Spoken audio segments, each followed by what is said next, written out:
Hace un tiempo, meses, algunos años, una noche y sin aparente razón, te despertaste con una ansiedad que nunca antes habías sentido. Todo dolía, pero dolía de una forma muy extraña. Recuerda que cuando comenzó fue una sensación como de malestar, de inquietud, una especie de inquietud, pero que después se transformó en algo omnipresente, que te acompaña donde vayas, se queda contigo, hagas lo que hagas. Sientes que algo no va bien, aunque no lo puedes identificar exactamente, no sabes qué es lo que no va bien, pero es un estado de desasosiego que te quita la paz. Una infelicidad, una tristeza que no se marcha y que a veces hasta te enturbia los momentos que sí son agradables. Este mensaje va para aquellos que perdieron la risa, la carcajada y no saben por qué. Yo le llamo esa importante e insoportable sensación de querer que todo se termine, que el presente desaparezca, que las cosas cambien. Hay un displacer que te empieza a roer las entrañas y dejaste de descansar. Y de todos los síntomas, este es el más cruel, porque cuando dejas de descansar, dejas de dormir, y cuando dejas de dormir, por ende, dejas de soñar. Al menos antes huías de ti mismo por las noches, decías, cierro los ojos y no me levanto más, pero cuando pierdes el descanso, no hay 8, 9 ni 10 horas que te repongan de la fatiga del alma. Y entonces uno siente que no hay tregua, que tu mente no para. Este mensaje va para aquellos que dicen, mi mente no para de imaginar cosas, de sentir cosas negativas, estoy estresado, tengo temores. Y no puedes desconectarte de tus propios pensamientos, que es lo más difícil. No logras escapar de ese extraño malestar. Al principio dejas de disfrutar, nada te satisface, después todo te irrita, y cuando te das cuenta tienes el cuerpo de un zombi. Si bien te congregas, vienes a la iglesia, te mueves como un zombi, porque es una suerte de callosidad emocional, almática, espiritual. No digo necesariamente tu diagnóstico es que vives en depresión. Estoy hablando de aquellos que están viviendo una angustia, una tristeza. Y esa callosidad produce insensibilidad, que es proporcional a lo profundo del pozo que te encuentras. Porque cuanto más hundido estás, menos sientes. Cuanto más te desgarras por dentro, más te desconectas por fuera. Y con la capacidad de sentir, también se marchan tus energías. Esas fuerzas, adrenalina que antes tenía para comenzar un lunes por la mañana y decir, me queda una semana fructífera, ahora te arrastras, rectas, toda la semana para llegar otra vez al sábado o al domingo. Y tu vida empieza a andar en piloto automático. Limpias la casa, haces las compras, vas a trabajar, tus hijos te hablan, pero no estás ahí. Sientes dolor en el pecho, en la cabeza, en las entrañas, pero te duele de una forma completamente diferente a cualquier dolor físico que alguna vez hayas experimentado. Es el dolor del alma. No se deja comprender fácil y tampoco tiene una solución inmediata. Esto no se resuelve reprendiendo necesariamente un espíritu. Y no estás consciente de que algo anda plenamente mal hasta que algo se rompe en tu interior.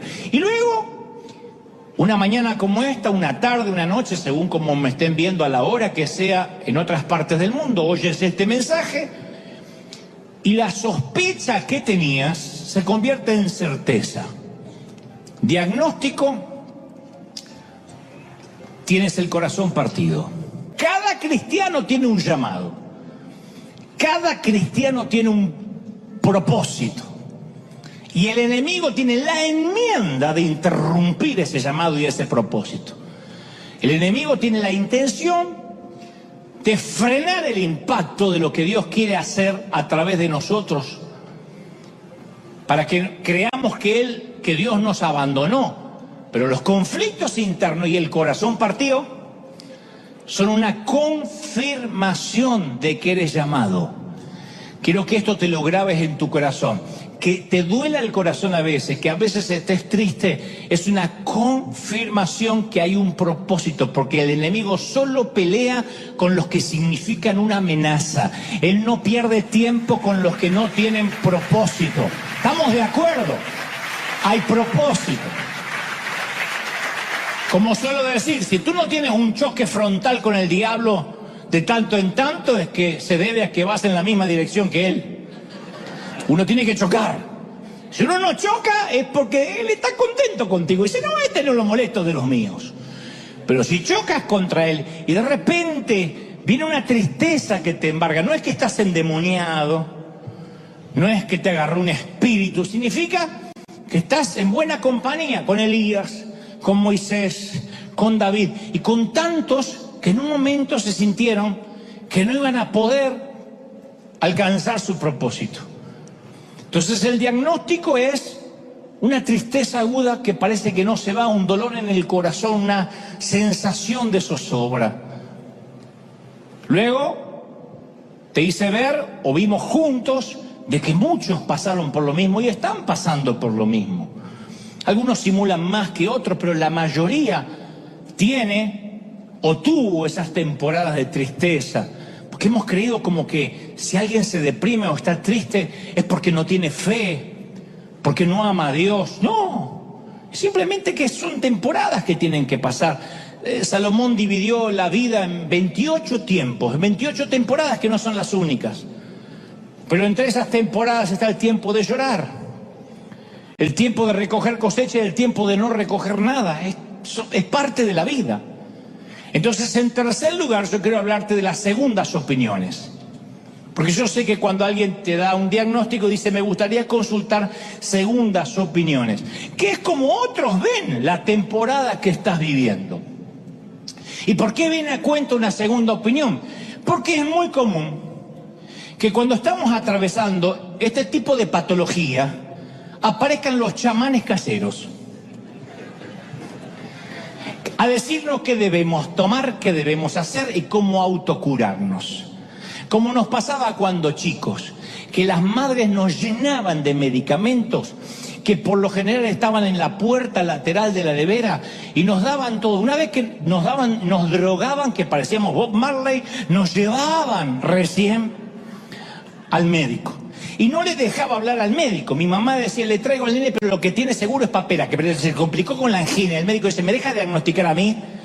Mi mamá nada más iba para confirmar lo que ella sabía. Nunca mi mamá usó termómetro, tenía labios de madre, decía, 80 Fahrenheit. Ella sabía todo.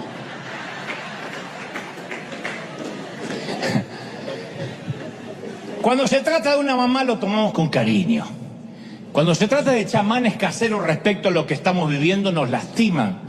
Porque yo he escuchado a muchos líderes cristianos diciendo, ¿sabían que en tal país vino un terremoto o un tsunami? Y eso fue porque viven bajo la maldición de la idolatría.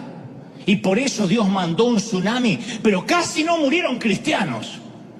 Soslayando la vaga idea que si de casualidad se murió o algún cristiano en la catástrofe es porque algo habrá hecho para estar al mismo nivel que los paganos idólatras vulnerables.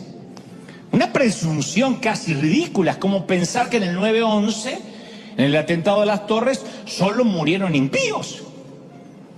Eso es como decir que si un cristiano murió de COVID es porque estaba en pecado o no diezmaba. Por ahí por lo último puede ser, pero no. No, es chiste. De hecho, por el COVID han fallecido piadosos hombres de Dios. Y también por cáncer. Y por tumores.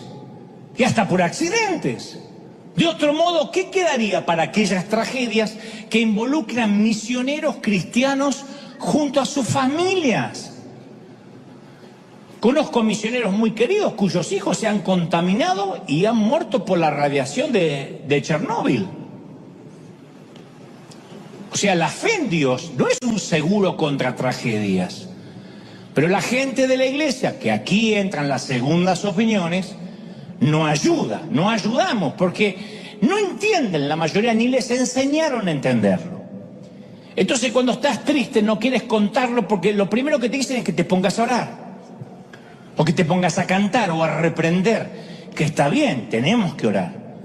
Pero a veces te dicen, no, tienes que reprender, tienes que decir y repetir tal oración, tienes que bañarte y leer la Biblia. Pero nadie va a convencerte que te van a dejar de doler los golpes, menos cuando estás en medio de una paliza. Solo quieres una tregua, que los golpes cesen. El tema es que no somos impermeables a los prejuicios de los demás cristianos y no deja de afectarnos esa mirada ajena cuando estamos pasando por algún periodo depresivo. Si se sabe que recibiste un diagnóstico de salud mental o tomas pastillas, seguro que estás con un pecado oculto o endemoniado. Entonces no pides ayuda porque te espanta ser juzgado y diagnosticado. Los prejuicios evangélicos a veces son un gravísimo problema sanitario. Y lo peor, casi nadie nos predica sobre esto. Yo he tenido momentos de tristeza donde me hacían repetir frases ridículas y pretendían creer que mi tristeza se va a ir por la mañana o pasando al altar. Reprendo la tristeza. No era así. Lo que es peor, te enfermas, llegas al hospital y ¿quiénes llegan? Los traficantes de culpa. Que son peores que Pablo Escobar resucitado. Los traficantes de culpa, que te dicen, como una vez conté, algo habrás hecho para que estés aquí. Capaz que por algún pecado que no confesaste. O te acusan, no habrás orado lo suficiente. O te dicen la frase tan dolorosa, te está faltando fe. Y lo peor es cuando te lo dice un pastor. Esto te está pasando por haber salido de mi cobertura. Te quitó la cobertura de chocolate y te fregaste. La vida es una jungla con algunos claros de tanto en tanto que hay que saber aprovechar. Aprovecha mientras tus chicos sean chiquitos, aprovéchalos cuando son adolescentes, aprovecha los años altos. Hay momentos que no van a regresar.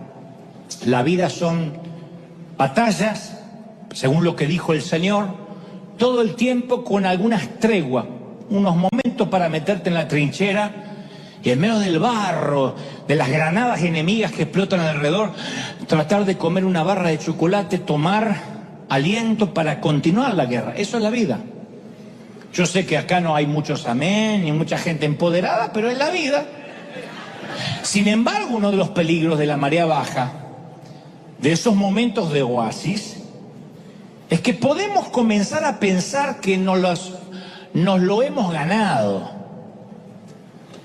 Que esos días de sol son un reflejo de nuestra sana doctrina, de nuestra madurez espiritual. Yo tengo esta familia perfecta porque yo oro. Yo tengo un trabajo ideal porque yo tengo una doctrina verdadera. Y ahí podemos empezar a juzgar a aquellos que no están viviendo mareas bajas. Juzgamos a los que viven días de tormenta. Por eso los que viven días de tormenta no quieren hablar. Porque cuando nosotros tenemos un momentito de tranquilidad, empezamos a juzgar a la familia que tiene problemas, a la familia cristiana que tiene problemas con los hijos. Pero fíjate, esos padres cristianos, si fueran verdaderos cristianos, el hijo no andaría haciendo esas babosadas. Fíjate lo que es la hija, parece una loca. No parece una hija de cristiano, es Lady Gaga. Y cuando eso pasa, estamos criticando porque nos sentimos con la autoridad para hacerlo. Fíjate que el matrimonio que está en crisis, ¿cómo puede ser que no tengan a Dios? ¿Cómo es que él puede vivir enfermo los años que viene a la iglesia y siempre enfermo? Y entonces nuestra vida espiritual, la nuestra, se empieza a volver rutina. En ese tiempo que no tenemos ninguna crisis seria, que vivimos señalando al resto, tampoco tenemos grandes avances, Empezamos a tener una vida de iglesia mecánica. Entonces cuando llegan los primeros problemas nos sorprende, porque nuestra respuesta es preocuparnos en lugar de confiar y orar. Y ahí es cuando los chicos de ahora derraman comida sobre la alfombra blanca y no somos tan ecuánimes. Explotamos, hacemos un escándalo. ¡Alfombra! ¡Te voy a reventar! Y la misma mamá que se reía, o el mismo papá que hace un mes estaba nice. Hay un renglón fascinante en 1 Samuel que describe la condición de Israel en los días finales de los jueces y dice que muchos de los hechos que el pueblo había visto de la mano de Dios ahora eran historia. El faraón había sido derrotado hace mucho tiempo atrás, los 10 mandamientos eran noticias viejas, el maná era un artículo para coleccionistas, la era emocionante de Moisés y Josué quedó para los libros de historia. Y el pueblo se estableció en la tierra prometida. Y el escritor describe el clima espiritual en estas palabras. Dice, en esos tiempos no era común oír la palabra del Señor. No era común, no dice que era inexistente, no era común. Se acostumbraron. El pueblo no está en un estado de rebelión seria, en pecado. El tabernáculo sigue abierto para la adoración. Algunos elevan oraciones, todavía se hacen sacrificios, pero lo sagrado se volvió tedioso, común, ordinario. Aceptaron la vida espiritual en modo automático. Yo ya soy cristiano porque los domingos me congrego. Y cuando uno tiene ese desorden de déficit espiritual, cuando uno deja de orar, deja de buscar a Dios y cree que en modo automático va a seguir siendo hijo de Dios, Dios tiene que irrumpir. Y tiene que decir, tengo en tu contra, como le dijo a Éfeso, que has abandonado tu primer amor. Tengo en tu contra que ya no estás enamorado de mí como antes. Ya no me lo vienes a decir. Tengo en tu contra que te acostumbraste. Entonces, ¿por qué Dios no nos da marea baja los 7 días de la semana, los 365 días del año? Porque Dios quiere enseñarnos que en esas temporadas de tormenta y de angustia son las oportunidades para que crezcamos, para que dependamos de Dios. El no saber qué va a pasar no significa que estemos condenados de por vida a la ansiedad. Más bien significa que nos exige tener fe que Dios tiene todo bajo control. ¡Aleluya! Fe de que Él tiene la solución. Ahora, si estás buscando certidumbre, saber todo, está fregado. Pero no por una cuestión de si eres cristiano o no, porque para todo, de este lado del sol, puedes andar por fe, no puedes andar por vista. ¿Quién de acá tiene la vida asegurada? Podrás tener seguro de vida, que no sé por qué le llaman seguro de vida, porque para cobrarlo hay que morirse, es seguro de muerte. Pero, ¿quién tiene la vida asegurada? ¿Quién puede decir yo no me voy a enfermar? ¿Quién puede decir jamás voy a tener un accidente, jamás se me va a caer una torre encima, un piano? ¿Quién? Pero todos queremos ser capaces de predecir. Por eso se llenan las iglesias donde los predicadores dicen te voy a empoderar y vas a ser un campeón y te va a ir siempre bien y lo que toques será de bendición. Porque la gente quiere usar la Biblia como horóscopo. ¿Qué horóscopo? Los que escriben horóscopos son unos timadores todos. Pero ¿qué horóscopo te va a decir? Sagitario, hoy te vas a quebrar una pierna. Ninguno. Hoy encontrarás al amor de tu vida. Cáncer, sal con fe, que encontrarás algo en el camino. Y por ahí pisas una defecación de perro. Eso es lo que encontraste en el camino. Pero deseamos tener el control. Y por eso la mayoría de los cristianos nos hemos inclinado a creer que la vida con Dios no incluye sufrimiento, incluye control. Por eso decimos, ¿cómo puede ser que estoy sufriendo si yo nunca dejé de diezmar? Si yo no entiendo, dice la gente. Porque la mayoría creemos que tenemos un acuerdo contractual con Dios. Algo como prometo ser un buen cristiano, una persona decente, y a cambio Dios va a salvar a mi hijo, va a sanar a mi esposa, va a cuidar de mi trabajo.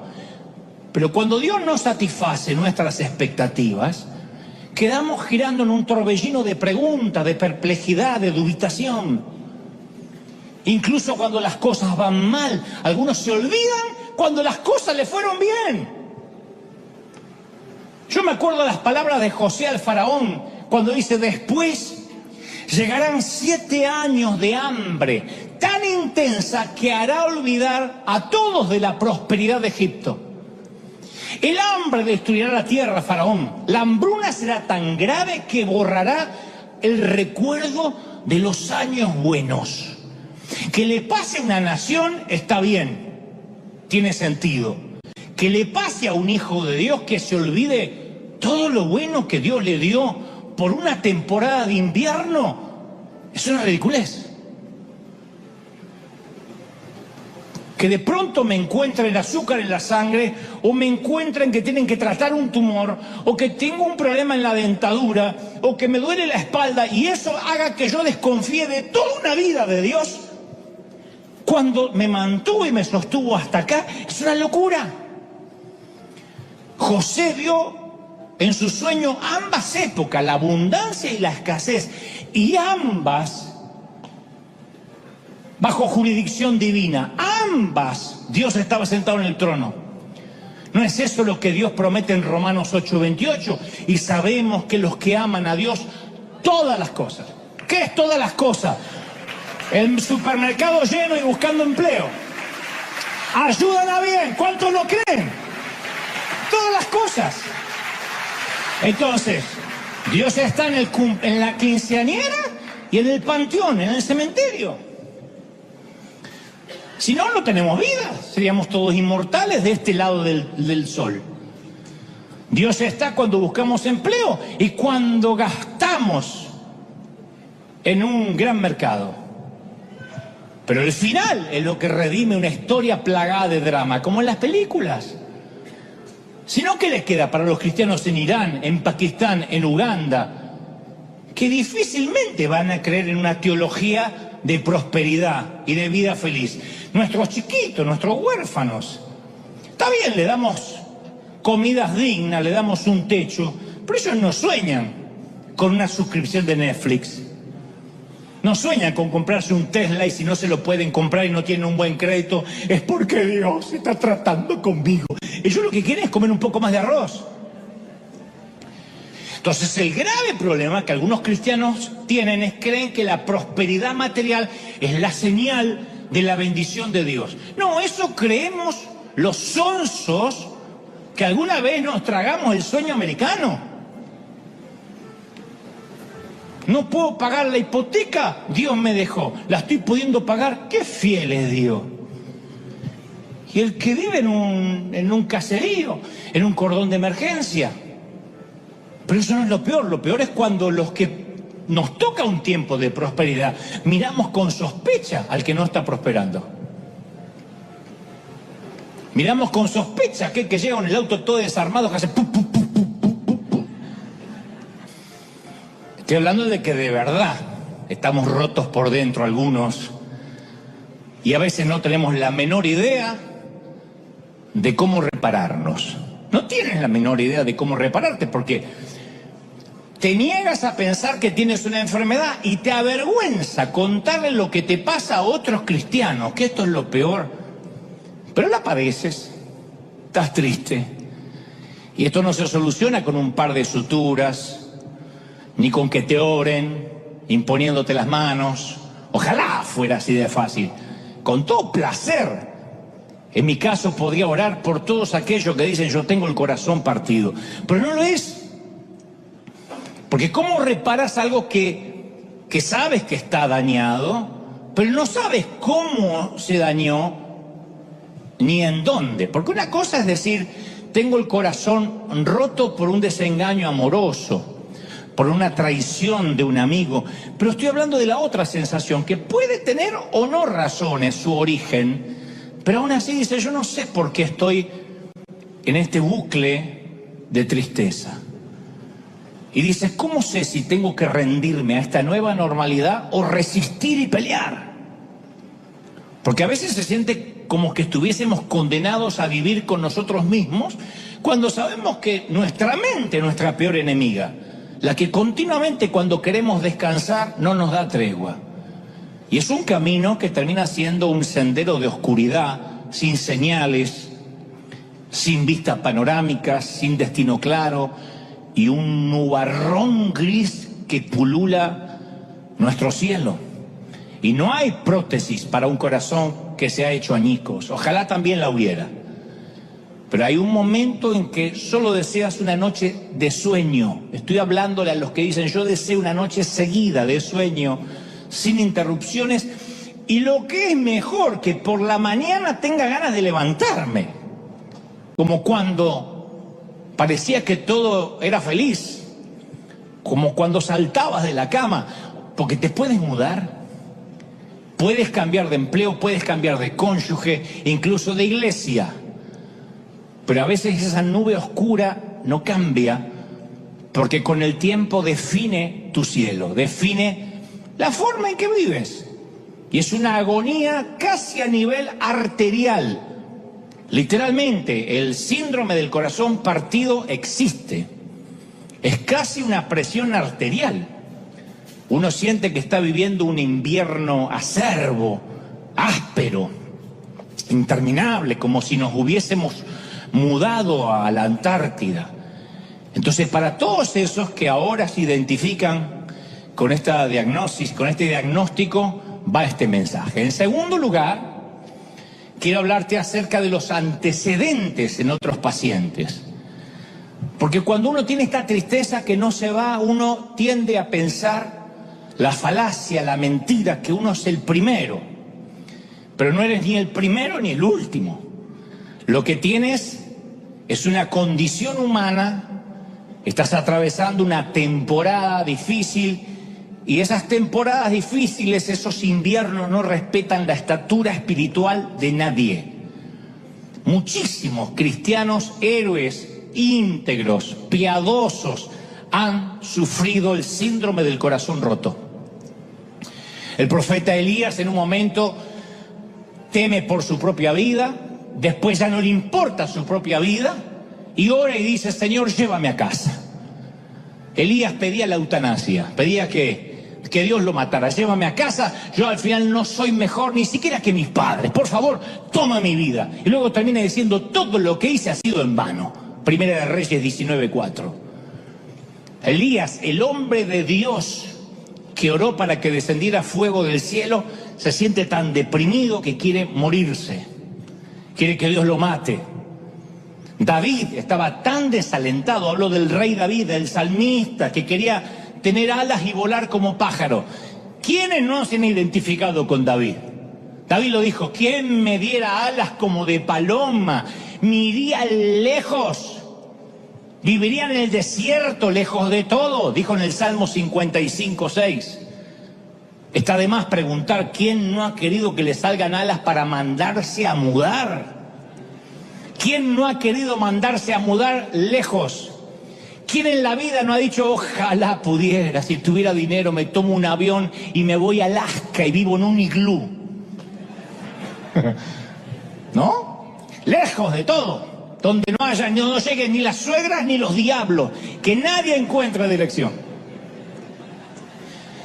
Y en el Salmo 38:6, ya David no tiene respuestas, y entonces solo suspira. ¿Vieron cuando uno ya no sabe ni qué orar? Y David dice, estoy encorvado, estoy abatido en gran manera, dice David. Me siento débil, deshecho, mi corazón clama angustiado. Señor, mi suspiro sé que no te es oculto. Cuando suspiro y me duele, sé que lo oyes. Y luego termina diciendo, soy como un hombre que no tiene respuestas para nada. Este es David. un hombre conforme el corazón de Dios que vivió lo que a lo mejor estás viviendo durante esta semana. La misma tristeza, el mismo dolor, el mismo desasosiego. Yo conocí a un pastor que sufría de depresión neurótica. No picos de depresión, sino depresión neurótica. Y dejó de predicar porque él decía que no se sentía calificado para predicar a nadie. Yo le discutía, decía, eso no está bien, él dejó de predicar. Pero gracias a la ayuda de psiquiatras y profesionales logró salir adelante. Pero él dice que hasta el día de hoy no puede bajar la guardia. Dice, él suele decir, yo tomo un medicamento que me limpia la basura que por las noches se me acumula en los canales de mi cerebro y me da la posibilidad de un nuevo comienzo, de una nueva gracia cada mañana. Pero por ahora me toca tragar la píldora agradeciendo a Dios. Tuvo que ir a buscar ayuda profesional, porque a veces pensamos que un medicamento, que la quimioterapia, que la diálisis, que la insulina, que los antidepresivos, que las pastillas para el colesterol son una señal de una fe débil en Dios. A veces nos juzgamos y decimos, no me digas que dependés de la insulina o de la pastilla para la diabetes. Pero esas cosas no son un sustituto de Dios. Porque también están los doctores a los que Dios le da la sabiduría para que hacen la sinapsis y estudian los neurotransmisores cerebrales para que funcionen bien. En Lucas 13 le preguntan a Jesús acerca de dos acontecimientos de actualidad que se ve que era la discusión local del momento. Uno era un hecho en el cual unos soldados romanos asesinaron a miembros de una minoría religiosa. El otro hecho fue un accidente que se desplomó una torre en los tiempos de Jesús y se desplomó y mató 18 personas. Habían salido seguramente en el periódico local, en el Jerusalem Post. Y aquellos judíos del siglo I le preguntan a Jesús acerca de lo que hoy vendrá a ser el equivalente. ¿Por qué los cristianos se mueren de COVID? ¿O por qué se mueren de cáncer? ¿O por qué niños, hijos de cristianos, a veces tienen un accidente? ¿O se enferman? Y la respuesta de Jesús, que relata Lucas 13, es brillante. Él dice, ¿ustedes piensan que esos galileos, por haber sufrido así, están hablando de los que fueron asesinados por los romanos y aquellos que murieron bajo el desplome de una torre? Dice, ¿ustedes creen que esos que murieron, esos galileos, eran más pecadores que todos los demás? No, les digo que no. ¿O piensan que aquellos 18 que fueron aplastados por la torre de Siloé eran más culpables que todos los demás habitantes de Jerusalén? Les digo que no, dice Jesús. Jesús dice que las víctimas no hicieron nada inusual que los hiciera merecer ese destino. Eran iguales a las otras personas. Entonces, él no lo dijo, pero quizá la torre se desplomó por una mala construcción, por un maestro mayor de obras hispano que no revisó los planos, se mandó a mudar al rancho y se desplomó. Entonces, Dios se vale de ambas tragedias para señalar dos verdades eternas. A menos, dice, que se arrepientan, todos morirán igualmente. Él dice que nosotros, los espectadores de la catástrofe, tenemos tanto que aprender de una catástrofe como las víctimas. No es me salvé del tsunami, me salvé del terremoto porque yo soy santo y seguro que el terremoto se llevó a los mundanos. Una tragedia debe alertarnos que estemos preparados para el caso que seamos las próximas víctimas de un derrumbe de una torre, de un acto de terrorismo, de un infarto, de un virus o de un resfrío mal curado. Que siempre tengamos nuestros papeles en regla, porque esto no es la migra. No hay una redada de vez en cuando, hay una sola redada final y te vas para abajo o te vas para arriba. Entonces Dios dice, todos deben estar preparados. Se te puede desplomar una torre, puedes tener un accidente de tránsito, puede finalmente pasar por aquí la falla de San Andrés, pero que pase por la vereda y no por acá. La catástrofe nos recuerda la brevedad de la vida. Yo he estado con cristianos que estando enfermos se preguntan, ¿qué es lo que el Señor está tratando de enseñarme? Dicen, ¿cómo tengo más fe para sanarme y salir de aquí? Otros suplican, ¿qué tengo que hacer para que Dios me sane? Cuando duele, no podemos dejar de preguntarnos qué es lo que Dios está tratando de decirte mediante una simple faringitis o la muerte repentina de un ser amado. Porque el dolor y el sufrimiento son parte integral de nuestro planeta. Y los cristianos no estamos exentos. ¿Se acuerdan? En el mundo tendréis ¿qué? Aflicción. Él nunca nos prometió un seguro contra enfermedades, tragedias. A veces sabemos que nos enfermamos. ¿Por qué? A ver, también está eso, poco ejercicio. Toda una vida con mala dieta, comiendo carbohidratos, grasa, fritura. Y te vas al cielo disparado como flatulencia de buzo. O a veces es algo hereditario. A veces es un germen. El sufrimiento nos dice a toda la humanidad, cristianos y ateos, que algo está mal en este planeta y que necesitamos la intervención de Dios. Pero es peligroso y ni siquiera es bíblico que te tortures tratando de encontrar el mensaje de Dios en tu dolor. ¿Qué Dios me quiere decir? Bueno, a lo mejor puede ser algo tan sencillo como afloja con las hamburguesas. Sí. Deja de tener una vida sedentaria. No prometas todos los fines de año ir al gimnasio para solo después pasar por la puerta. Haz algo con tu vida. Y a veces simplemente que es la vida. Entonces, quiero que sepamos y tengamos en claro que las segundas opiniones, generalmente de creyentes que dicen por algo estás hecho, por algo te pasa, es que cuando te fuiste de la cobertura, cuando te cambiaste de iglesia, cuando dejaste de diezmar, Dios no es un Dios que te va a mandar un castigo adrede, que a lo mejor ni siquiera sabes por qué es. ¿Qué pasaría si nuestro niño un día está jugando, tranquila, plácidamente, y venimos por atrás y ¡pah! Le damos una paliza? Sin razón aparente, o para que esté pegado para el futuro. Y el nene dice, ¿por qué me está pegando? Y no sabe las razones. ¿Qué hacemos? Produciríamos hijos neuróticos.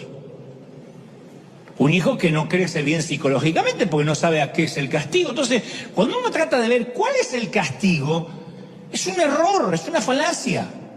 Entonces, en cuarto lugar, voy a diagnosticarte la patología. Pues yo primero hablé de los síntomas, pero la patología en sí misma a lo mejor es más sencillo de lo que creemos. Yo sé que sientes el corazón roto, eso es lo que sentimos, el corazón partido. Y a veces la causa de estos patógenos es que vivimos en un mundo, insisto, con leyes establecidas, como todos los demás. Y en nuestro ámbito cristiano hay dos grandes errores. El primer gran error es cuando, insisto, atribuimos todo el sufrimiento a Dios y lo consideramos como un castigo. Si vives así vas a vivir amargado. Nadie nos queremos ni siquiera resfriar. No queremos que nuestro hijo tenga fiebre. Pero ¿qué padre no tuvo un hijo con fiebre? Y si vas a decir, ¿por qué Dios permite la fiebre? Porque es niño, porque la fiebre existe y porque se tiene que afiebrar. Y porque a lo mejor, como decían las viejas de antes, ahí es cuando crece. ¿Qué sé yo? Pero es parte de la vida. No es un castigo de Dios. El segundo error consiste justamente en creer lo opuesto. Es suponer que una vida con Dios nunca va a incluir el sufrimiento. Y si sufres, como te dije, algo habrás hecho. Justo cuando necesitas fuerzas y esperanza para combatir la tristeza, llegan algunos traficantes de culpa y te ofrecen, como te dije, una dosis helada de más carga. Y cuando el corazón duele, ya tienes tus propias dudas. Porque el sufrimiento, ¿qué hace? Nos lleva a cuestionar nuestro sistema de creencias, nuestras convicciones más íntimas. Y yo quiero que te grabes esto te va a empezar a sanar ahora mismo.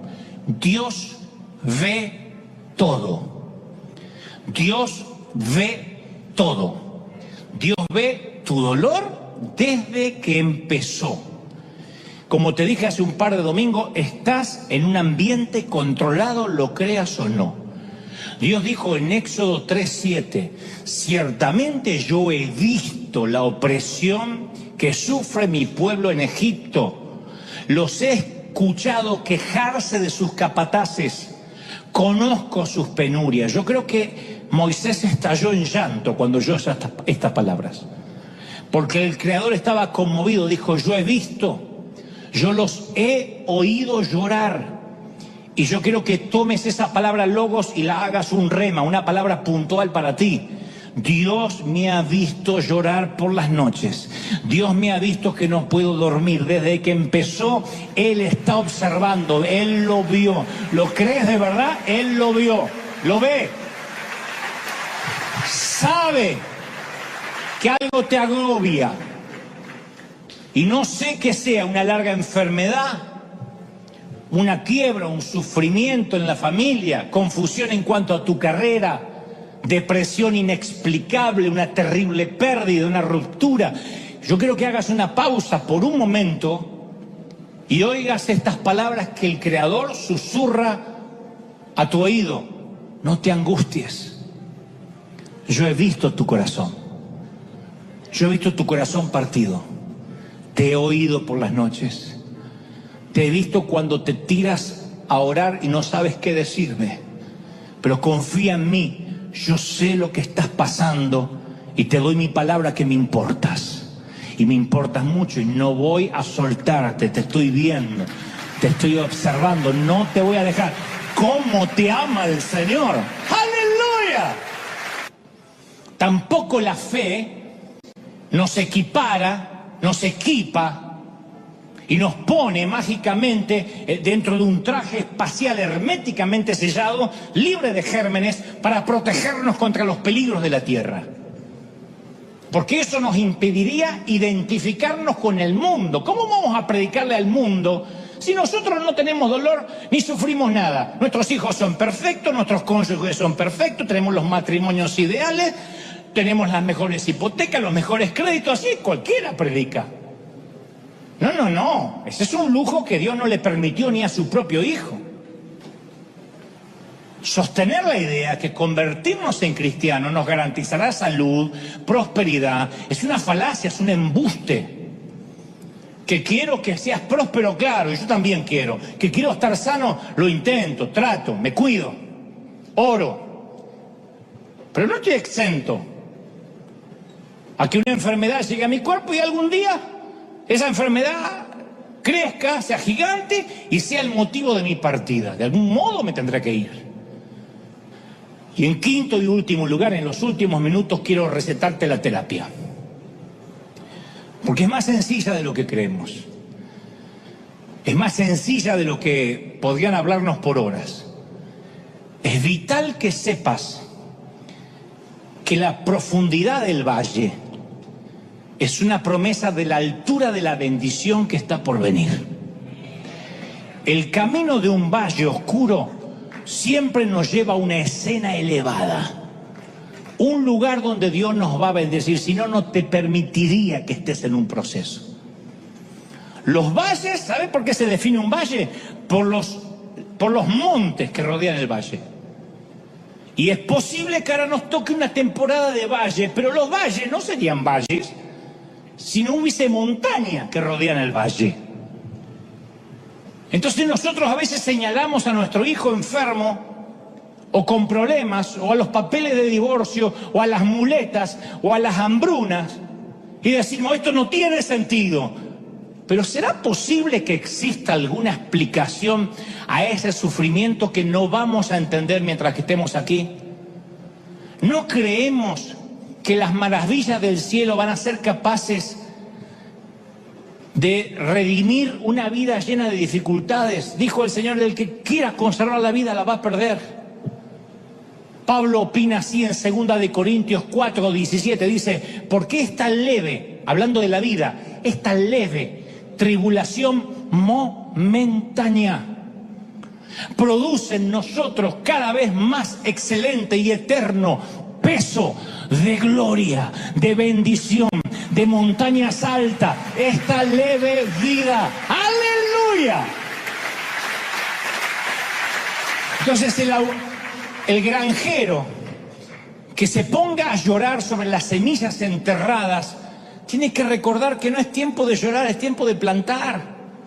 No tiene por qué sufrir.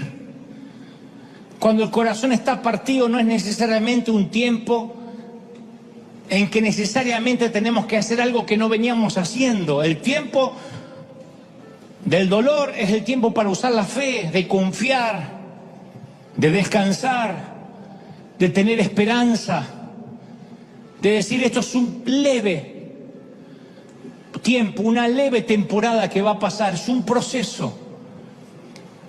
Ya sea que termine este proceso durante esta vida o cuando lleguemos a casa. Pablo escribe en 1 Corintios 15:35, pero dirá alguno, ¿cómo resucitarán los muertos? ¿Con qué cuerpo vendrán?, se pregunta el apóstol. Y luego aclara, necio, lo que tú siembras no se vivifica sino muere antes. Y lo que siembra no es el cuerpo que ha de salir, sino el grano desnudo, ya sea de trigo o de otro grano, pero si Dios da el cuerpo como Él quiso y cada semilla su propio cuerpo. O sea, aun cuando estamos en el panteón, el servicio que hacemos junto a ese hueco en la tierra, no estamos sepultando a alguien, se lo está plantando. La tumba no es un pozo, es un surco fértil. El cementerio no es un lugar de descanso eterno, es un lugar de transformación. Muchos dicen la muerte no tiene sentido, sin embargo Dios dice que tenemos que morir para poder vivir, en todos los órdenes. Cuando se siembra una semilla tiene que morir en la tierra, y lo que nosotros vemos como una tragedia suprema, Él lo ve como un triunfo. Así como la semilla se entierra y la cáscara de afuera se desmenuza, así nuestro cuerpo enterrado se va a corromper. Y lo va a hacer a medida que cumplamos años hasta que vayamos a la tumba. ¿Y qué es lo que hacemos durante la vida? Plantar la fe para que produzca fruto. De otro modo, vamos a tener semilla guardada en un cofre. Y es semilla. Dijo Jesús, si el grano de trigo no cae en la tierra y muere, queda solo. Pero si muere, lleva mucho fruto. Yo no puedo imaginarme cómo va a lucir un tomate mirando una semilla de tomate. Porque lo que sembramos y lo que crece es totalmente diferente. Yo no puedo imaginarme una planta mirando la semilla, ni tampoco podemos tener una idea de nuestro futuro mirando la semilla de la fe, mirándola nomás. Uno tiene que plantar la fe. ¿Cómo plantamos la fe? Estoy en silla de ruedas. No es lo que hubiese elegido cuando niño, pero tengo fe de que con piernas sanas o con piernas enfermas, yo sé dónde voy y me alegraré en el Señor todos los días de mi vida. Si me quiere sanar, enhorabuena. No me quiere sanar, enhorabuena. Bienaventurado. ¿Estás conmigo, sí o no? Filipenses 3:20, más nuestra ciudadanía está en los cielos, de donde esperamos al Salvador, el cual transformará el cuerpo de humillación nuestra. Esa es nuestra ciudadanía. No esperamos papeles de la Unión Americana para que nos cambie la vida. Si Dios te da papeles y legalidad en el país, ¡aleluya! No te lo da, te alegrarás en el Señor. Tu cuerpo y tu corazón están cansados, están agotados. ¿Por qué? Porque no usas la fe. Entonces duelen las articulaciones, los músculos están fatigados. Ahora entiendes por qué Pablo describe el cuerpo como una habitación. Él dijo en 2 Corintios 5:2, él dijo, gemimos dentro de nuestra habitación. A lo mejor tu habitación estaba acostumbrada a ser robusta, fuerte, y el tiempo pasó, las tormentas arreciaron, y a ese viejo cascarón se le han hecho algunas averías. Entumecida por el frío y azotada por el viento, tu habitación ya no es tan fuerte como alguna vez lo fue cuando joven. O a lo mejor tu habitación nunca fue fuerte. Tu vista nunca fue buena. Tu oído nunca fue muy claro. Tu corazón nunca fue muy resistente. Capaz que toda tu vida fuiste muy sensible y la mayoría de las cosas que a los demás ni le afectan, a ti te liquidan. La sensibilidad es un don de Dios, es un regalo de Dios. Añade tristeza, pero es un regalo de Dios. Tal vez tu andar nunca fue muy vigoroso y has visto a otros como dan por sentada su buena salud y tú nunca la has tenido. Sillas de ruedas, muletas, visitas regulares al médico, operación en la rodilla, cuartos de hospital, agujas, estetoscopios, diálisis, sueros intravenosos. Darías cualquier cosa por un solo día con el cuerpo saludable. Y mira lo que dice la versión de la Biblia de Jerusalén acerca de las mismas palabras de Pablo, eso de dentro del cuerpo de la humillación. Él dijo, Él transfigurará estos cuerpos miserables en copias del cuerpo glorioso de Cristo. Entonces, a pesar de que la fraseología cambia, la promesa es la misma. Así como Dios puede hacer un roble, de una semilla y un tulipán de un bulbo, Él hace del cuerpo viejo un cuerpo nuevo, un cuerpo sin corrupción, un cuerpo sin debilidades, un cuerpo sin deshonra. Yo sé que tendré un cuerpo idéntico al de Jesús, que mi dolor no va a durar para siempre. Tu dolor no va a durar para siempre, tienes que creerlo. Tienes artritis en las coyunturas, en el cielo no la vas a tener. Tienes un cáncer destruyendo el sistema, en el cielo no existe el cáncer. Está débil tu corazón, en el cielo será fuerte. Se desconectan tus pensamientos, te está fallando la memoria y te asusta. Tu nuevo cuerpo viene en el pack, en el combo, con una mente nueva. Yo no puedo prometerte que tu corazón partió va a sanar pronto. Tampoco te puedo prometer se va a recuperar del todo de este lado de la eternidad. Pero te doy mi palabra de honor que lo que ahora está torcido va a ser enderezado. Lo que ahora es imperfecto va a ser reparado. Lo que ahora está fracturado será más fuerte que antes. Y ese corazón que por ahora, por el momento, por esta leve tribulación momentánea está partido, será trasplantado en uno nuevo, saludable y entero. Será aquí o en la eternidad, pero Dios nos lo prometió y un trato divino.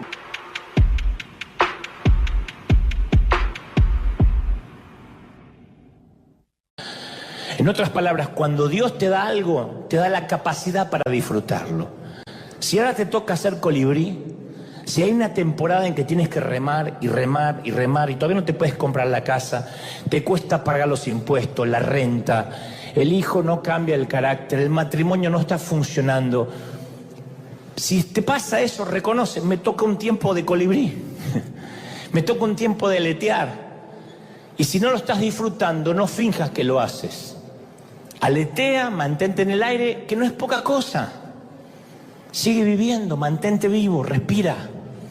Pero por nada del mundo finjas que estás remontando.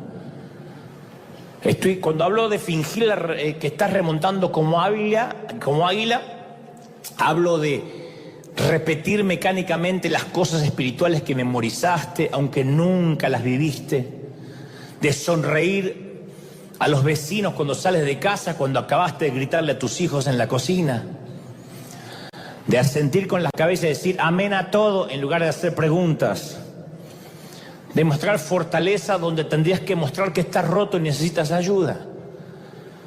Hacer todo lo posible por seguir manteniendo la imagen que tienes la vida solucionada. De eso hablo, de fingir. No te compares si estás como un colibrí en estos momentos con el que estás remontando vuelo. Ya va a llegar. Solo sigue aleteando o corriendo, ya va a llegar tu oportunidad. Luego viene la tercera condición que describe Isaías. En ocasiones remontamos vuelo y no podemos correr por causa de la duda, del dolor, del fracaso. En otras oportunidades todo lo que podemos hacer es caminar.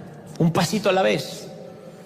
Isaías habla de los que caminan, ni siquiera remontan, ni siquiera aletean, caminan. Y no sobre el agua, caminan sobre la barca. Yo he tenido temporadas de caminar y aún el Señor me siguió bendiciendo. Todavía sigo caminando a veces, un pasito a la vez. Y uno lo único que puede decirle al Señor: Señor, acá estoy, yo continúo. No se va a morir la iglesia porque yo deje de ir. Sé que mi trabajo no se ve mucho, ni creo que el pastor note que yo falte. No estoy siendo muy fructífero, productivo, no me siento muy triunfante en este año, pero yo te voy a seguir, un pasito a la vez, un ladrillo a la vez. Yo simplemente voy a continuar caminando, un pasito, así. Así. Yo vi a mi papá en rehabilitación los últimos años. Lo ponían entre dos bastidores y lo que tenía que hacer era así, ida y vuelta, toda la mañana. Y yo le preguntaba al terapeuta: ¿y en qué le sirve? Es un pasito. Algo es algo. Si se queda en la cama se muere más rápido. Pero un pasito va a hacer que sus arterias fluyan mejor, que sus fluentes sanguíneos esté mucho mejorado, más fluido. Entonces es una pequeña abertura, un pasito a la vez, un sencillito paso de obediencia, un pasito detrás del otro. No es poca cosa, de verdad te digo. Yo sé que estamos acostumbrados a escuchar sermones: triunfa, empodérate, remonta como el águila, eres vencedor, real sacerdocio, linaje escogido. Y casi no hay mensajes para los que damos un pasito a la vez. Un pasito, un pasito. Yo tengo una historia de mi productor de toda la vida, mi productor de teatros, de los eventos, de las cruzadas, de los superclásicos. Se llama Daniel Peckerman, a quien le mando un saludo enorme. Él fue quien cuidó a mi papá los últimos años allí en Argentina. Y trabaja conmigo hace 30 años. Todavía no puede dejar el cigarrillo. Pero él se propone todos los años decir: vos sabés que estoy fumando menos. Antes fumaba 40 por día. Ayer 39. ¡Gloria a Dios! Él tiene una voz difónica, de verdad. Entonces, a veces me dice: lo estoy logrando. Y a veces estamos comiendo juntos y dice: ¿puedo ir afuera? Le digo: seguro que orar no es, ¿no? Entonces me dice: no, pero estoy aguantando. Y yo nunca le dije: pecador, ¿cuándo vas a dejarlo completamente? Siempre le digo: es un pasito a la vez. Es un esfuerzo. Hay gente que va dando un pasito a la vez. Un pasito y dice: hoy vencí. Eso es un adicto en recuperación. Dios no puede hacer las cosas, bueno, Dios sí las puede, pero no todos reciben las cosas de manera inmediata. Hay gente que tiene que ir un pasito a la vez, con su carácter, con su temperamento. No te apures. En la vida de Jesús, por ejemplo, cuando estuvo en el monte de la transfiguración, o cuando resucitó a su amigo Lázaro, del sepulcro del Señor remontó vuelo, fue un águila. Se levantó tan alto en el espíritu que nadie le pudo seguir el ritmo. Subió como un avión a propulsión a chorro. Nadie podía entender. En otras ocasiones, cuando lloró por Jerusalén, cuando se frustró por la lentitud de sus discípulos, cuando enfrentó la oposición de los líderes religiosos, la vida le fue más difícil. Pero se mantuvo aleteando como un colibrí. No se desvió de la ruta, aun cuando era cuesta arriba. Era capaz de aletear mucho. Pero cuando llegó el momento de cargar la cruz, ya no estaba remontando vuelo ni aleteando. Cuando le colocaron la cruz en la espalda lastimada, sangrante, era un muchacho de 33 años. Era joven, pero caminó lento. Era un hombre muy joven, pero ese día tropezó y cayó. Y lo único que hizo fue levantarse otra vez y caminar un poco más. Lento, pero caminando. Como vos, como yo. Pasito. Tal vez la vida a veces se nos pone difícil. Cuando queremos más que nunca dejar todo. Y aún así le decimos: Señor, yo no voy a renunciar a ti. yo voy a seguir poniendo un pie delante del otro. Voy a tomar mi cruz, seguiré a Jesús, aunque me cueste. No soy el gran corredor, el gran aleteador, nunca seré conocido como las águilas del Evangelio. Pero acá estoy dando un pasito a la vez. Aunque no lo creas, esa fue mi vida siempre. Siempre. Puede que la imagen sea de un tipo triunfante que se cuelga de los helicópteros y de la vida, pero yo siempre fui a dar un pasito a la vez. Estando sano, estando enfermo, con crisis, sin crisis, con apoyo, sin apoyo, siempre di un pasito. Siempre un pequeño pasito. No intento comprar su gracia, no intento comprar la salvación, pero ahí estoy. Y muchas veces Dios aprecia nuestro caminar más de lo que estima que remontemos vuelo. Y Él pagó un precio altísimo. Jesús caminó al Calvario. Tomó sobre sí mismo la cruz, todo el quebranto de la raza humana, todo el sufrimiento del día D en la playa de Normandía y todo el sufrimiento del pecado, del dolor de los seres humanos desde la caída hasta la fecha. Después que el sábado los amigos fueran a ocuparse de su cuerpo, la piedra fue cambiada de lugar, removida. Nada había cambiado tampoco, como en Normandía. Pilatos y los sumos sacerdotes todavía tenían el control. El imperio estaba fuerte. Aun cuando Jesús resucitó, César reinaba. Ni conocía el nombre de ese oscuro delincuente para él que murió en una de las 3 cruces. Y en primera instancia nadie lo supo, excepto un par de mujeres, pero ese fue el día D. Ahora había una abertura, como la playa Ornava en Normandía, en plena guerra nazi. Pequeña inicialmente, no mayor a la entrada de una tumba. Así era la aberturita, la entradita de una tumba. Yo estuve en Israel, es una entradita que hay que agacharse para entrar. Esa fue la abertura en la humanidad. Entonces cada vez que te involucras en una batalla, cada vez que resistes al pecado, cada vez que proclamas el Evangelio, cada vez que das una porción de tus recursos para engrandecer el reino, cada vez que ofreces un vaso de agua en nombre de Jesús, cada vez que esperas en el Señor, en cada ocasión esa abertura se hace un poquito más grande. La abertura de aquella tumba se agranda y se agranda, y la oscuridad se replega cada vez más. La luz se hace un poquito más fuerte todos los días. Ese es el caminar cristiano. En nuestro mundo vamos a encontrar muchos corredores veloces. Hay algunas águilas que remontan vuelo mucho más alto de lo que podemos ver. Y es difícil caminar cuando uno está rodeado de águilas, de corredores. Sin embargo, caminar a veces es lo único, lo mejor que podemos ofrecerle a Dios. Es mejor que estar quieto. Camina. Él entiende todos los detalles al respecto. Él sabe lo que es. Caminó al Calvario. Caminar también cuenta, no lo olvides. Caminar cuenta. Tú dices, pero yo no oro casi nunca, apenas por los alimentos. Bueno, caminar cuenta, eso cuenta. Estás intentando. Estás diciendo, Señor, es lo mejor que te puedo dar hoy. A veces mi emoción y mi espiritualidad siento que está un 90%. Y vengo con un 90% aquí. Pero a veces ese 90% se me va achicando durante la semana. Y ya para el miércoles que me crucé con 3 chinitos en la ruta, casi los choco, casi me chocaron a mí. Amo a los queridos chinos, pero no tenemos que andar nunca en la misma carretera.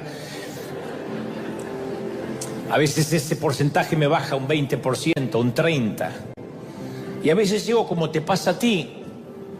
Llego a la iglesia con mi recipiente con agujeros. Se me llenó el domingo y para el miércoles el aceite parece que se me fue. Y nunca digo, no, entonces no voy. No, ya estoy perdido, soy un caso perdido. Digo, Señor, estoy así, sin aceite. Pero es un pasito a la vez. Es un paso a la vez. Un día va a llegar la liberación.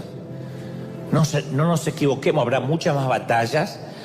Habrá muchas peleas este año, habrá muertes, pero el día D ya ocurrió, cuando nadie lo estaba mirando.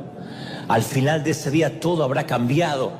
Así que mi propuesta, mi consejo de parte del Señor que me envía es: sigue caminando, no te entregues, no te rindas, porque lo que esperamos es tan importante como lo que nos ocurre mientras que estamos esperando. No te rindas, sigue, un ladrillo a la vez, un paso a la vez. ¿Alguien lo cree? Dígame amén. No te entregues, no te rindas, sigue caminando. Yo sé lo difícil que es, sigue. Es difícil, dice hoy otra vez, no hay cambio, sigue ahí, no te entregues. No te entregues, no arrojes la toalla, todavía la campana no sonó, vamos, un round más, sigue. Sigue con la familia, sigue creyendo en tus hijos, sigue creyendo en la economía, sigue creyendo que las cosas van a estar bien. No es un optimismo barato.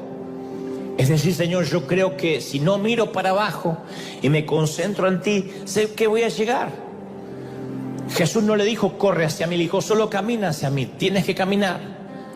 Así que te voy a repetir los dos consejos que alguna vez le dieron a este actor de riesgo novato. Cuando se acerque el helicóptero Salvador, que se va a acercar, solo déjate que te eleve suavemente, no hagas movimientos bruscos. Si te olvidas de este consejo como este tonto actor, esto sí es determinante, aun si fueras Tom Cruise. Pase lo que pase, sientas lo que sientas, escuches lo que escuches durante este año, en cualquier medio de comunicación, nunca mires hacia abajo, no mires hacia abajo, no mires hacia abajo, elévate la vista arriba. Vamos, dale un aplauso al Rey, celebra al Señor, dale ese aplauso gigantesco al Señor de señores y del Señor, tú has hablado hoy.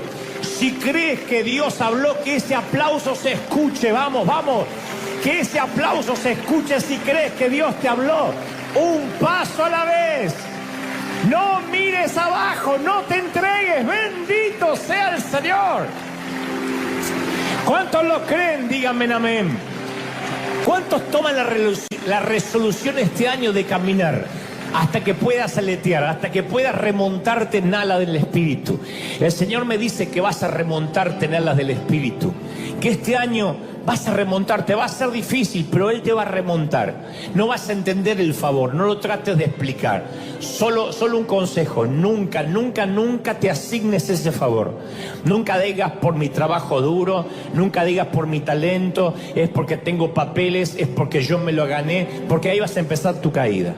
Solamente dile, no entiendo el favor, solamente no lo puedo explicar sin la ayuda divina. Estoy remontando en alas del Espíritu, estoy remontando en un viento de otra parte, bendito sea el Señor. Estoy remontando en un viento que me sostiene, ¡aleluya! Entonces tu vida en algunos momentos va a remontar espiritualmente. No lo vas a entender, son tiempos de favor. No son siempre, pero llegan a veces. Tal vez ahora te encuentres así. Tal vez estás transportado en alto en el poder de Dios y estás hablando en lengua todo el día y lo ves a tu marido panzón y no te importa, y ves a tu mujer llena de crema y te importa menos, tus hijos no se bañan una vez al mes y tampoco te importa, no pierdes el gozo, te sientes fuera de la barca. Dios responde tus oraciones con generosidad abrumadora, te utiliza en formas que te impactan, te da poder para vencer la tentación, te sientes productivo en tu vida laboral, hay una fortaleza, una sabiduría que sobrepasa tus habilidades. Dices, ¿de dónde saqué eso? ¿De dónde lo tenía? Algo así, como es casi como una vida libre de suegras y de migraciones, una vida ideal. Bueno, si eso pasa, sé agradecido durante esa temporada, no te bajes de la ola. Permanece en la corriente del Espíritu. Obedece a la guía del Espíritu. No te muevas. Sigue orando y no supongas que estás remontando el vuelo por tu propia fuerza. Son vientos del Espíritu. Estás remontado en un viento del Espíritu. No digas, y me lo merezco, porque te vas ahí abajo como el colibrí. No lo hagas. Como nos pasa en River Arena hace años. River Arena no se puede explicar humanamente. Y es maravilloso que no se pueda explicar ni en libros, ni en posts, ni en métodos de crecimiento. Hay cosas que solo se explican con la gracia divina, con un viento de otra parte. Y cuando eso pasa, remontamos y nos mantenemos en el aire. ¿Cuántos dicen amén? Piensa en cosas alentadoras, pero no mires hacia abajo. Y solo recuerda que hagas lo que hagas, no mires hacia abajo. Y me imagino que los ojos de Pedro estaban fijos en Jesús y que durante esa experiencia la conciencia de la presencia de Jesús dominó su mente. Mirándole a los ojos, él no miró nunca hacia abajo. Y durante el tiempo que duró, que no sabemos cuánto, Pedro caminó sobre el agua. Y se nos dice entonces que ocurrieron tres cosas. El centro de atención, de la atención del apóstol, se desplazó de Jesús hacia la tormenta. O sea, la Biblia dice literalmente sintió el viento. El viento ya estaba, pero allí fue cuando se dio cuenta que el viento lo rodeaba.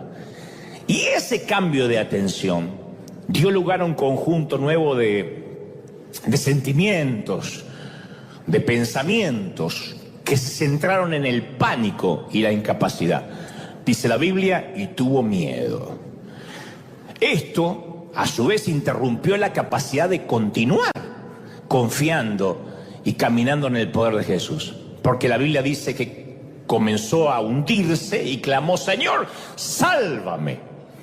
Y desde luego, a mí me conecta esto con los cartoons, con los personajes de la Warner, creados allá en 1949, el Correcaminos Pepe y el Coyote, que en un momento el Coyote siempre se le acababa el piso y él continuaba moviendo las piernas y de hecho corría tan bien en el aire como lo hacía en la tierra. Pero de repente se da cuenta que ya salió de la cima del precipicio. Ahí le da pánico. Acuérdense que toman en sus manos un pequeño cartel que dice sálvenme y se desploma a cientos de metros. Lo que sería la muerte segura de un coyote ordinario, pero a él solo le deja unos raspones que desaparecen en el siguiente cuadro y sigue insistiendo con los fallidos productos de Acme, ¿no? Eso, él no es salirse de la cima lo que hace caer al coyote en los dibujos animados. La caída ocurre cuando se da cuenta que está en el aire. Cuando se le olvida la regla número 1, no mires hacia abajo. El problema del coyote es que mira hacia abajo, no que está caminando en el aire. El problema de Pedro no es que está caminando en el agua, es que mira hacia abajo. Y tal parece que Mateo, el evangelista, quiere que entendamos algo cuando nos relata la historia. Porque mientras que la mente de Pedro se centró en Jesús, Jesús le dio el poder para que Pedro caminara sobre el agua. Pero cuando su mente se concentró en la tormenta, su miedo hizo un cortocircuito con el poder sustentador de Dios. Entonces la esperanza fue lo que sacó a Pedro de la barca, la fe lo sacó de la barca. La confianza es lo que lo sostuvo. El miedo es lo que lo hundió. ¿Me siguen, sí o no? Y existe una condición mental, no es ni siquiera espiritual, que es esencial para vivir el tipo de vida que Dios quiere que vivamos durante el transcurso de este año. Este es un año donde se va a desatar mucho temor. Ya te aviso, mucho temor. Y no soy profeta de mal agüero, pero todo dice que van a aparecer nuevas cepas y nuevos contagios.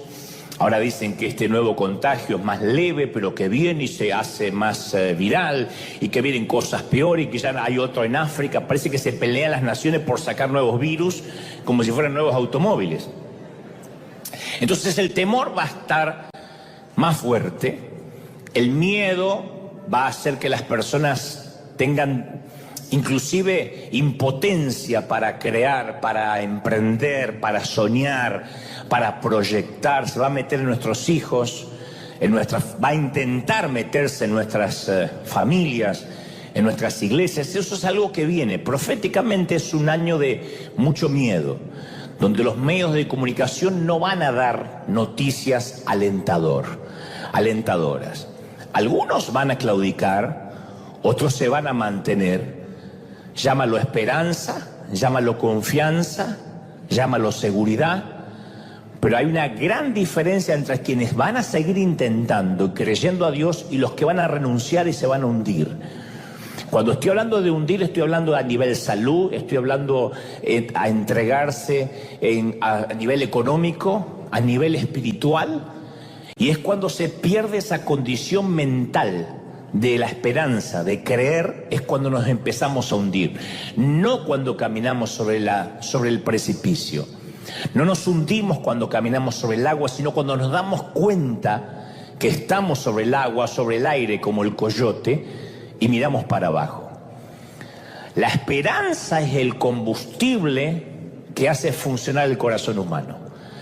Un choque automovilístico puede dejarte cuadripléjico, puede paralizarte el cuerpo, pero la muerte de la fe, la muerte de la esperanza te va a paralizar el espíritu de por vida. Y no hay nada peor que un espíritu amputado.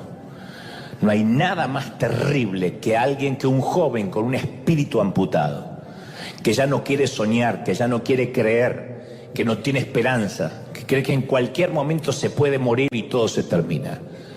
La esperanza es la razón por la cual los seres humanos seguimos teniendo hijos en un mundo perdido. La esperanza es la razón por la cual existen los hospitales. Y la esperanza es la razón por la cual existen las universidades y se sigue educando.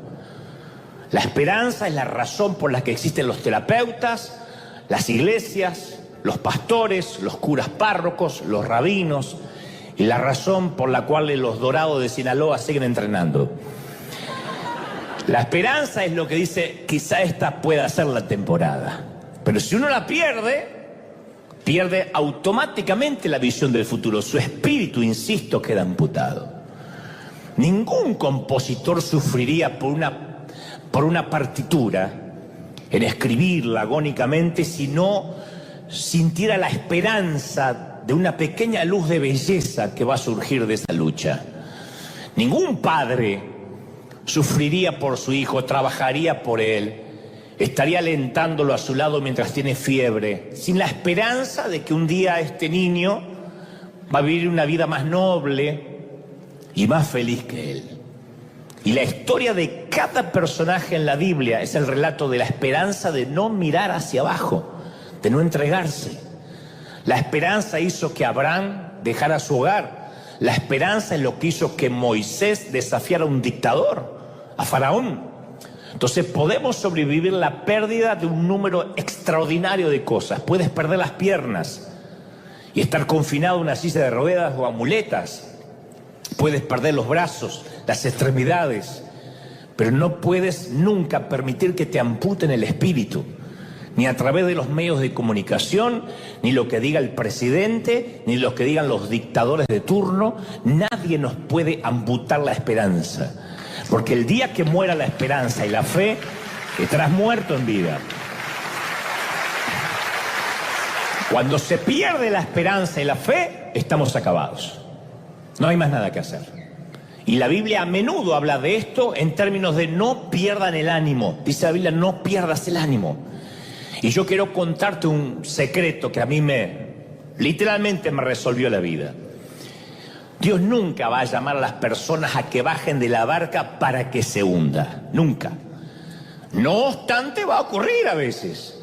Pero no es su intención.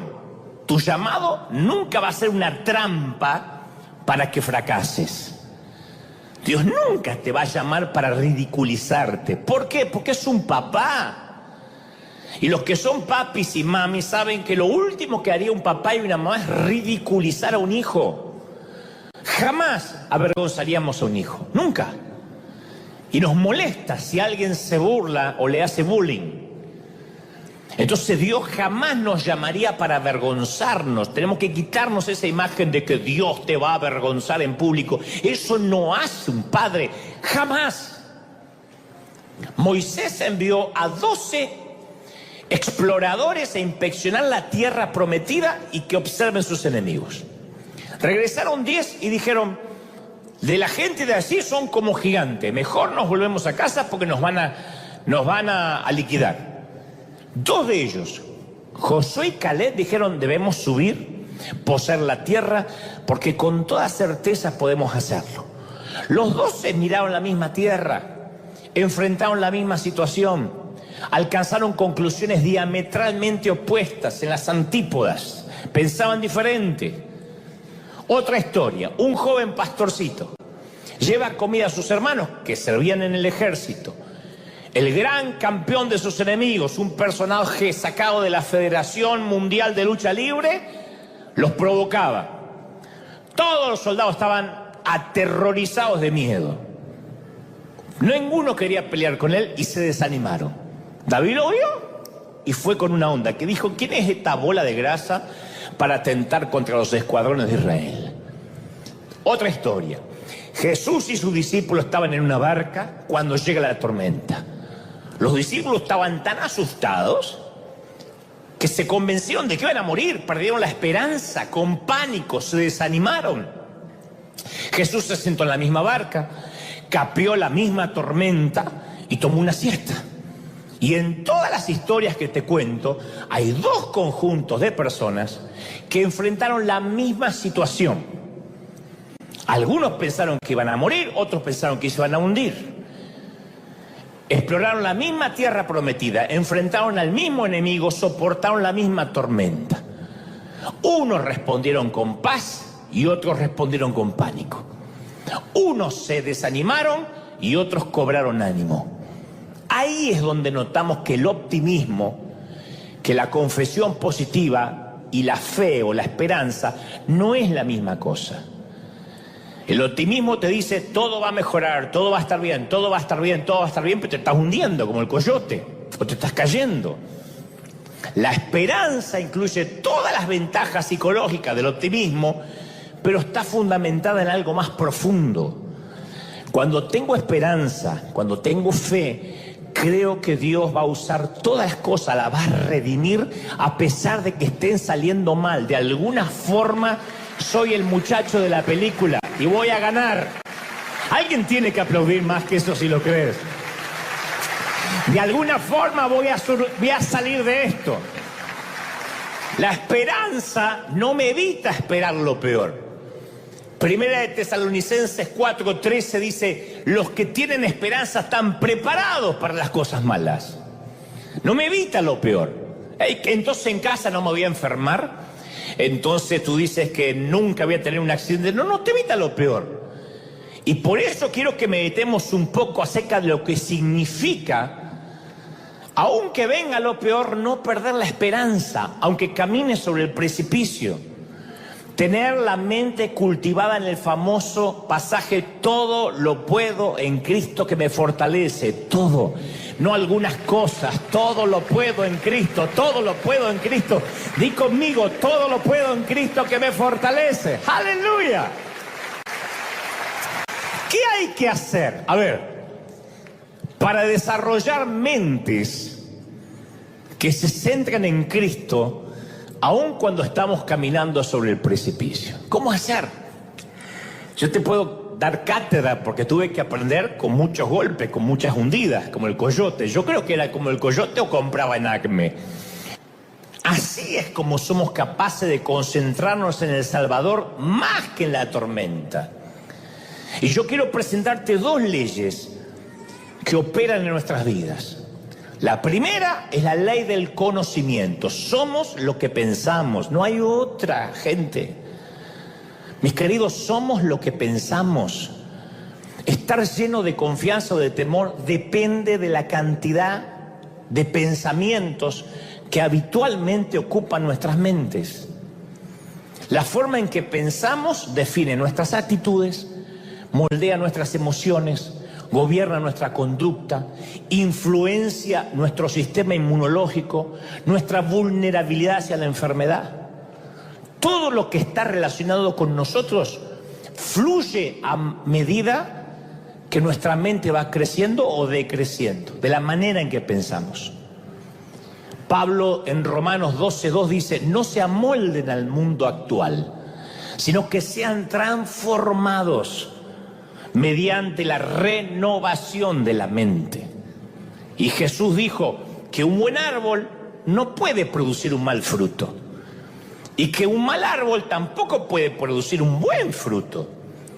Hizo esta observación en términos de la conexión entre nuestra condición interna, nuestra mente y nuestra conducta externa.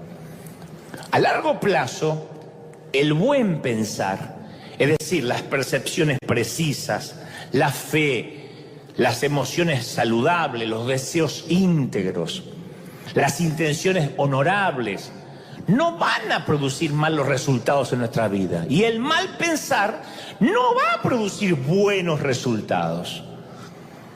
Entonces somos lo que pensamos. La segunda ley que gobierna nuestras vidas y que casi nadie se da cuenta, en nuestra mente va a pensar en aquello a lo que esté más expuesta. Lo que repentinamente entra en la mente, al cabo del tiempo la moldea, nos guste o no. Tú y yo no somos aquello que nuestros padres criaron.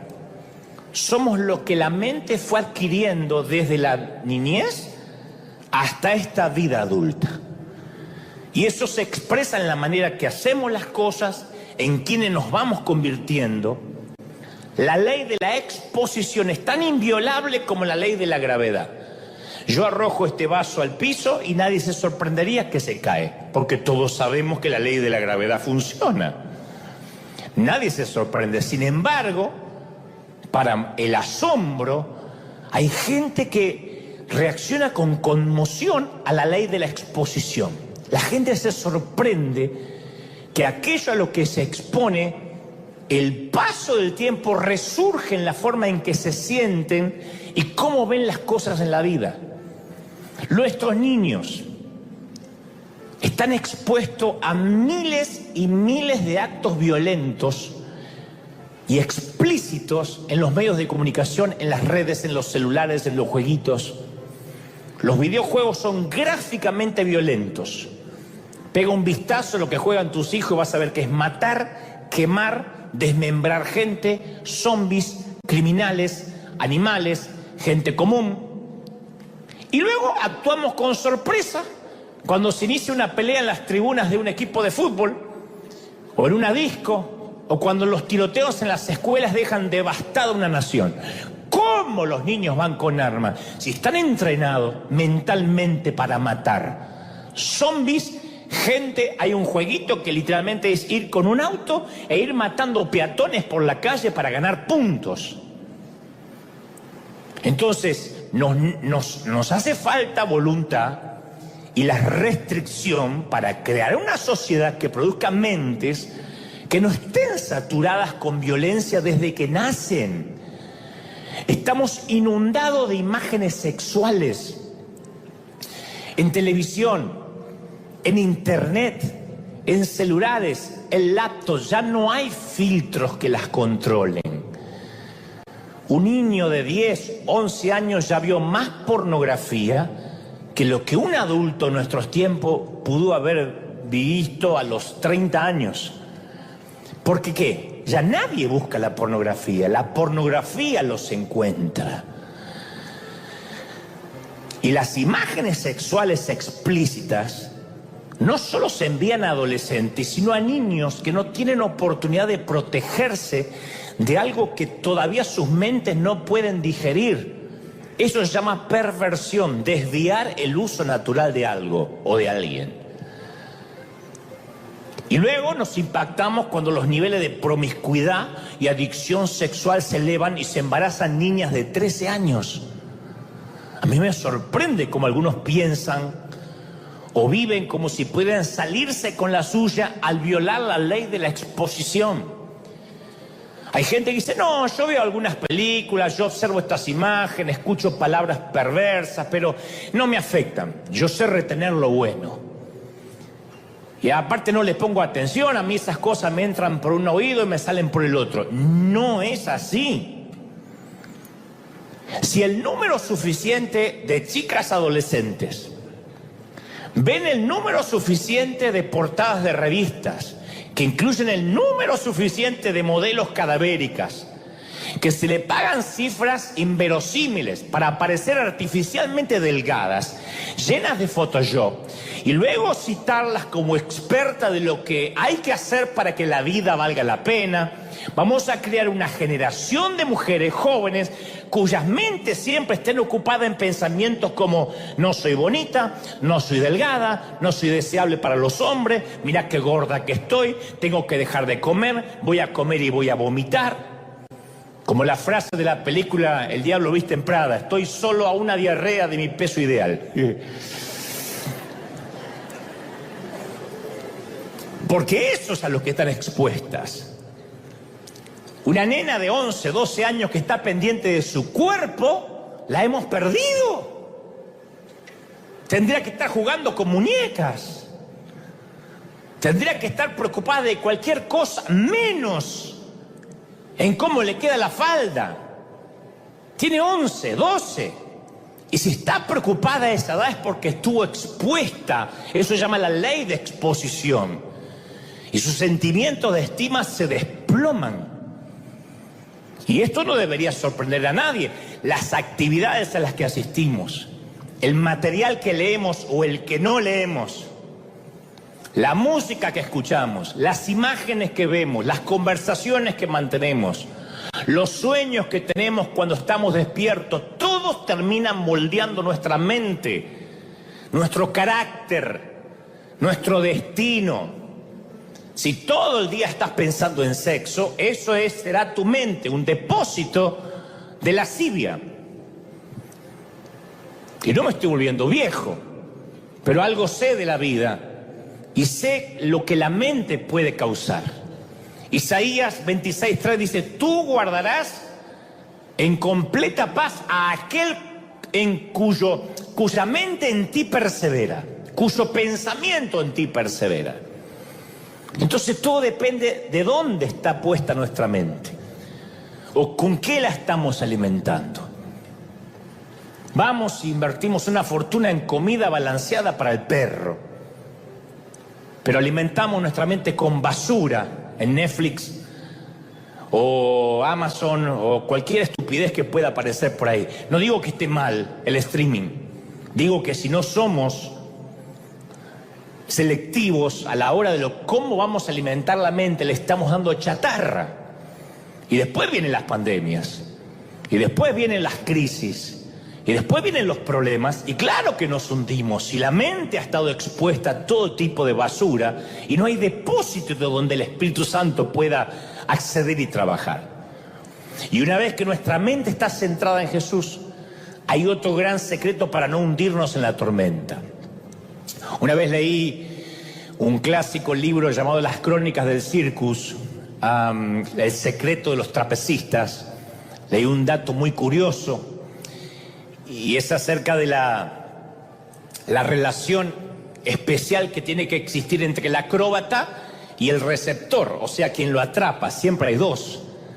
A mí no me sorprende. Si fuera acróbata yo querría convertirme en el mejor amigo de quien me va a atrapar.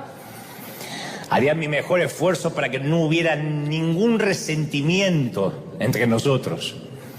Pero mientras que el acróbata se balancea muy alto en los circos, llega un momento en que se suelta del trapecio y describe un arco en el aire. Y durante ese instante, que deben ser microsegundos, pero a él le debe parecer una eternidad, el acróbata queda suspendido en la nada. Es demasiado tarde para agarrarse otra vez al trapecio, ya no hay marcha atrás. Sin embargo, es demasiado pronto para ser sujetado por el que lo va a recibir.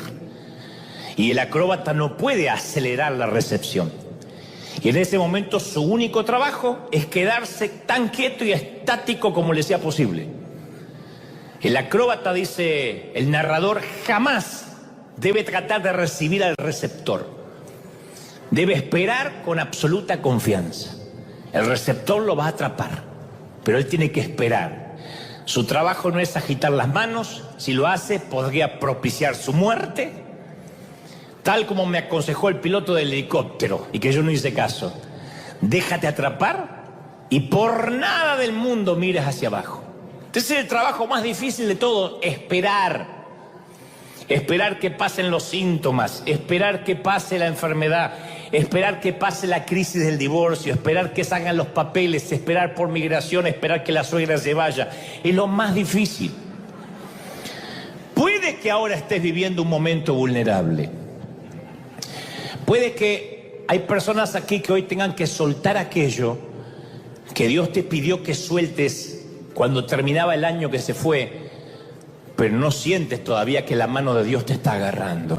Y estás así, como el acróbata. Obedeciste y todavía no sientes que Dios te agarró. Te moviste en fe, pero no sabes dónde vas.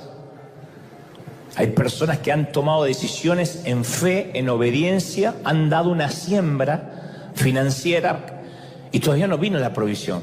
Como el trapecista estás allí en el aire, esperas con confianza, pero hay veces que empiezas a creer que la paciencia se te va a agotar.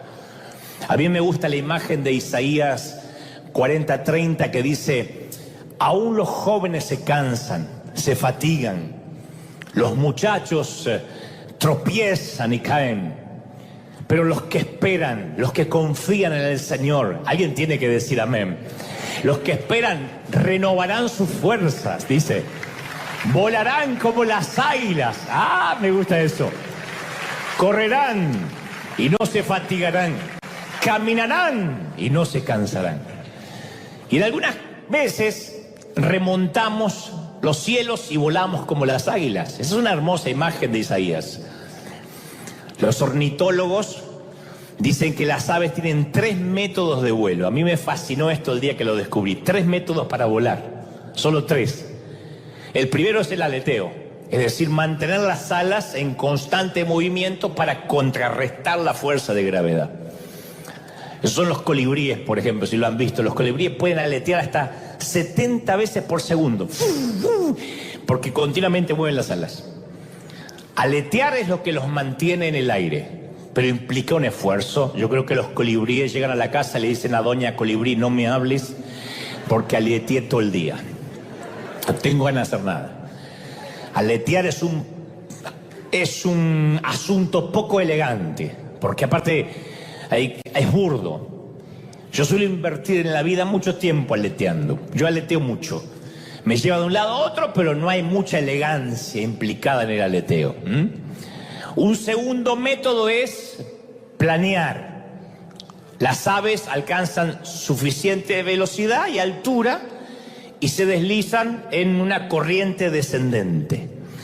Es mucho más elegante que aletear, pero desafortunadamente tampoco las lleva muy lejos, porque la realidad se presenta en forma de gravedad rápidamente. Planear es lindo, pues no dura mucho, se van a caer. Entonces está el tercer método, que es remontar. Los ornitólogos dicen que solo unas pocas aves, como las águilas, son las capaces de remontar. Las águilas son tan fuertes que le hacen posible sostenerse en corrientes ascendentes de aire, como los aviones.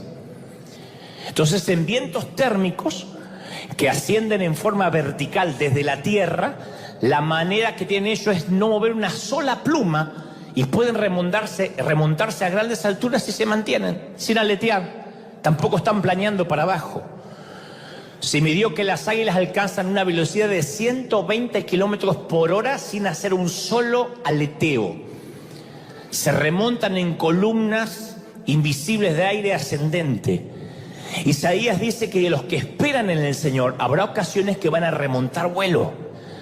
Y uno cuando siente el viento del Espíritu, yo te iba a dar un consejo: déjate remontar. Déjate llevar por la ráfaga del Espíritu. Jesús dijo en Juan 3:8, el viento sopla por donde quiere, lo mismo pasa con el que nace en el Espíritu. Hermanos queridos, la gente del mundo no entiende lo que pasa en River. Me dice, ¿qué? Ahí no tienen miedo. ¿Por qué se siguen congregando? ¿Dónde está la distancia social? ¿Pero qué pasa? La gente no lo entiende. No entiende cómo de aquí enviamos recursos a todo el mundo. No entiende cómo sostenemos misiones, cómo sostenemos orfanatos. No lo entiende. Y lo lindo es que tampoco nosotros lo entendemos. No hay manera. Nos reunimos con el equipo y decimos, pero ¿por qué tanto favor? Y le pregunto al Señor y me dice, no eres ni tú, no eres ni la iglesia, no es porque alguien esté orando de más, no es porque alguien haya pagado un gran precio. Solamente mantente un paso a la vez. Trata de remontar en alas en el espíritu cuando puedas. Disfrútalo. No te bajes de la ola si no tienes que bajarte. Pero cuando los vientos desciendan, tú solamente aletea. Cuando no puedes aletear, camina. Pero continúa, no te entregues. Que tu vida sea, como dijo Gamaliel, que lo que sea de Dios nadie lo pueda detener. Lo que no es de Dios se termina. Lo que no es de Dios en 2 años desaparece. Lo que es del Señor permanece. Lo que es del Señor no lo podréis detener. ¿Lo crees de verdad? Lo que es del Señor permanece. Y yo he entendido eso, que hay que dar un pasito a la vez, no hay que entregarse. Y esta es la palabra que quiero que te lleves para lo que resta del año. No te entregues, pase lo que pase. No te estoy asustando. La vida nos va a bendecir. Dios va a hacer que la vida sea bendecida. Lo que digo es que cuando veamos que parece que no hay esperanza, recuerda esta palabra, no mires abajo. No mires como el coyote, no mires hacia abajo, sigue caminando sobre lo sobrenatural. Sigue caminando sobre la provisión divina. Sigue caminando sobre la fe de que Él no te va a fallar. Nunca te dejó, Él no ha cambiado. A Él no lo cambian las pandemias, a Él no lo cambian los gobiernos, a Él no lo cambia la Organización Mundial de la Salud, ni la ONU, ni la Casa Blanca. Él no lo cambian los gobiernos, Él sigue siendo fiel, Él sigue estando en el trono. Y Él dice, si confías en mí, vas a caminar sobre las aguas. Si confías en mí, no te vas a ir abajo, el helicóptero vendrá. Te vas a colgar y te vas a sostener, confía, vas a llegar a la orilla. Esa es la palabra que quiero que recibas ahora. Y quiero bendecir y alentar, primero a los que están remontando vuelo, a los que como las águilas están viviendo un favor que no pueden explicar. Segundo, a los que están aleteando con mucho esfuerzo. Dice, Dante, no sabes cómo estoy. Los viernes, los sábados me desplomo. La semana es agotadora para mí. No tengo tiempo de orar, no tengo tiempo de leer la Biblia. La vida me pasó como un tren, estoy pagando gastos, tarjetas, estoy aleteando y aleteando y aleteando. ¿Será que Dios no me bendice? No, estás aleteando. Dice Isaías que estás aleteando, que estás corriendo. Eso demanda esfuerzo, pero aún así el Señor va a ayudar a que no te fatigues, a que no te entregues.